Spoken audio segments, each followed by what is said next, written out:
बिस्मिल्लाहिर्रहमानिर्रहीम अस्सलाम वालेकुम। तो अब हम डिस्कस करेंगे फ़िज़ियोलॉजिकल शंट एंड फ़िज़ियोलॉजिकल डेड स्पेस। अच्छा, फ़िज़ियोलॉजिकल शंट क्या होता है?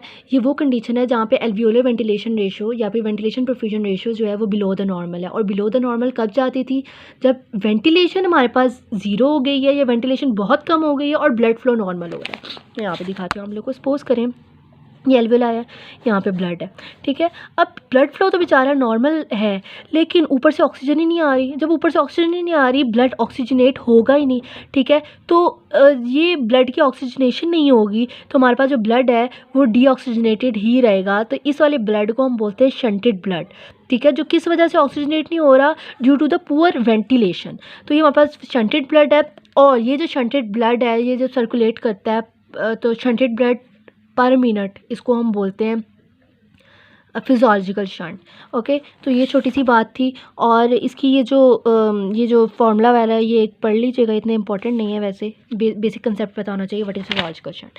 नेक्स्ट हमारे पास है फिज़ियोलॉजिकल डेड स्पेस। अच्छा, ये कंसेप्ट मैं आपको थोड़ा बता देती हूँ। एनाटॉमी डेड स्पेसेस वाला, ये हमारे पास पूरा रिस्पायरेटरी ट्रैक है। हमारे पास जो वेंटिलेशन, जब ऑक्सीजन आती है ना, तो वो ट्रैकिया में आई, ब्रोंकाई में आई, ब्रोंक्यूल्स में गई, लेकिन यहाँ पे कहीं भी गैसेस एक्सचेंज नहीं हो रहा होता। गैसेस एक्सचेंज हमारे पास एल्वियोलाई में ही होता है। ये एल्वियोलाई गैसेस एक्सचेंज यहीं पे होना है। इस पूरे एरिया में गैसेस एक्सचेंज नहीं हो रहा होता, तो इस पूरे एरिया को हम नाम दे देते हैं डेड स्पेस का। ओके, तो ये हमारे पास डेड स्पेस आ गई। और गैसेस एक्सचेंज असल यहाँ पे होना है, तो यहाँ पे हमारे पास वेंटिलेशन परफ्यूजन रेशो हम देखते हैं between the alveoli and the blood flow. अब इस पूरे को हम ना एनाटॉमिकल डेड स्पेस कह रहे होते हैं। सपोज करें कुछ ऐसी कंडीशन आ गई है जिसके अंदर ये एल्वियोलाई की भी वेंटिलेशन का कोई फ़ायदा नहीं है। सपोज एल्वियोलाई है, ऑक्सीजन आई यहाँ पे, ठीक है। और ऑक्सीजन ने क्या की, इसने क्या करना है, ये ऑक्सीजन भेजनी है इस कैपिलरी में। सपोज यहाँ पे ब्लड फ्लो ही नहीं कर रहा। जब ब्लड फ्लो ज़ीरो हो गया तो इस बेचारे की तो ऑक्सीजन आने का कोई फ़ायदा ही नहीं हुआ। ऑक्सीजन, इसकी जो वेंटिलेशन है वो तो वेस्ट हो गई, ठीक है।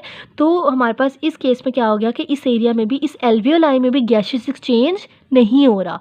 तो ये वाला हिस्सा जो है एल्वियोलाई का, इसको भी हम डेड स्पेस कह देंगे। ओके, तो इस एनाटॉमिकल डेड स्पेस को, जो कि नॉर्मली हमारे पास पाई जाती है, और इस डेड स्पेस को जो हमारे पास बनती है in case of any abnormality, suppose in case of any disease, ठीक है, तो इन दोनों के सम को हम बोल देते हैं collectively physiological dead space. Okay, hope so ये कंसेप्ट अब कभी नहीं भूलेगा। फिजियोलॉजिकल डेड स्पेस, इन दोनों के सम को हम बोल देते हैं। तो इन्होंने वही बात यहाँ पे डिस्कस की हुई है कि फिजियोलॉजिकल डेड स्पेस हमारे पास कब बनती है? जब ब्लड फ्लो जो है वो बिलो द नॉर्मल हो जाए या फिर हो ही नहीं रहा, जबकि वेंटिलेशन हुई जा रही है, तो उस बेचारी की तो वेंटिलेशन वेस्ट हो गई है। तो एक छोटी सी बात थी।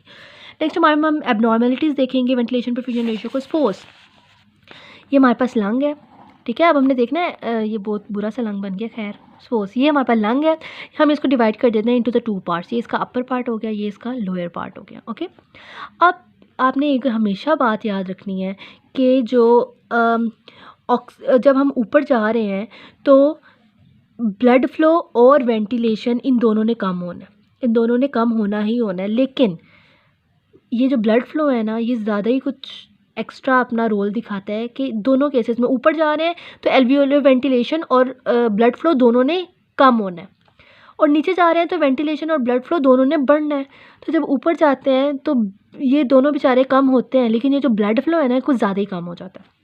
और जब नीचे आते हैं ये वेंटिलेशन भी बढ़ती है और ब्लड फ्लो भी बढ़ता है, लेकिन ब्लड फ्लो कुछ एक्स्ट्रा ही बढ़ जाता है। सपोज कर लें हमारे पास ये एल्वियोलर वेंटिलेशन रेशियो ये 20 थी, ठीक है, और ये भी 20 थी, नॉर्मल हमारे पास 1 आ गई। जब हम ऊपर गए, वेंटिलेशन हमारे पास कम होनी है, वेंटिलेशन सपोज होगी 15, ठीक है। और ये जो हमारे पास क्यू है, ये हमारे पास हो गया, सपोज ये कुछ ज़्यादा ही कम हो गया, एक्स्ट्रा कम हो गया, ये हो गया 3, ठीक है। तो हमारे पास आंसर क्या आ जाएगा? 5। तो जब हम ऊपर जाते हैं तो एल्वियोलर वेंटिलेशन परफ्यूजन रेशियो जो है वो अबव द नॉर्मल हो जाती है, यानी ग्रेटर देन द नॉर्मल हो जाती है। और नीचे गए, सपोज मैंने बताया ना ब्लड फ्लो ने हमेशा एक्स्ट्रा काम दिखाना है, तो सपोज ये पहले 20 थी, नीचे वाला भी 20 था। जब हम सपोज हम नीचे गए तो वेंटिलेशन जो है उसने बढ़ना है। सपोज वेंटिलेशन होगी 40, और ये हमारे पास जो ब्लड फ्लो है ये एक्स्ट्रा बढ़ जाएगा, ये हो गया 80, ठीक है। तो हमारे पास आंसर 1/2 यानी 0.5 आ जाएगा बिलो द नॉर्मल, ठीक है। तो ये बात याद रखनी कि लंग में एपेक्स में जब हम ऊपर जाते हैं तो वेंटिलेशन परफ्यूजन रेशियो जो है वो बढ़ जाती है, और जब नीचे जाते हैं तो वेंटिलेशन परफ्यूजन रेशियो कम हो जाती है। नेक्स्ट उन्होंने हमें बताया हुआ है in chronic obstructive lung disease, ये वाली यहाँ पे बात डिस्कस की हुई है। अच्छा, इसके अंदर उन्होंने बताया हुआ है एम्फीसीमा का, कि एम्फीसीमा में देखें वो वॉल्स जो हैं वो ब्रेक हो जाती हैं एल्वियोलाई की, तो वेंटिलेशन नहीं हो पाती, सपोज। ठीक है, अब उन्होंने स्मोकर्स का यहाँ पे एक इंपॉर्टेंट पॉइंट डिस्कस किया हुआ है, वो आप लोगों ने याद रखना है। स्मोकर्स में दोनों चीज़ें हो रही होती हैं, उन बेचारों में वेंटिलेशन भी प्रॉपर नहीं हो रही होती और उन बेचारों में ब्लड फ्लो का भी मसला होता है। तो जिन एरियाज़ में वेंटिलेशन नहीं हो रही वहाँ पे क्या होगा, फिज़ोलॉजिकल डेड स्पेस, फिज़ोलॉजिकल शंट बन जाएगा वो वाले एरियाज़। और जिन एरियाज़ में ब्लड फ्लो नहीं हो रहा तो उन एरिया में फिज़ोलॉजिकल डेड स्पेस वाले प्रॉब्लम आएंगे। तो बेचारे जो स्मोकर्स होते हैं उनको फिज़ोलॉजिकल शंट वाले मसले भी देखने को मिलते हैं और फिज़ोलॉजिकल डेड स्पेस वाले भी प्रॉब्लम्स उनके अंदर होते हैं। तो ये सारा था वेंटिलेशन प्रोविजन रेशो और ये सारा गाइडेंस ही था। इंशाल्लाह आप लोग रीड करेंगे तो आपको इंशाल्लाह कोई प्रॉब्लम नहीं होगी। सो जज़ाकल्लाह फॉर वॉचिंग द वीडियो।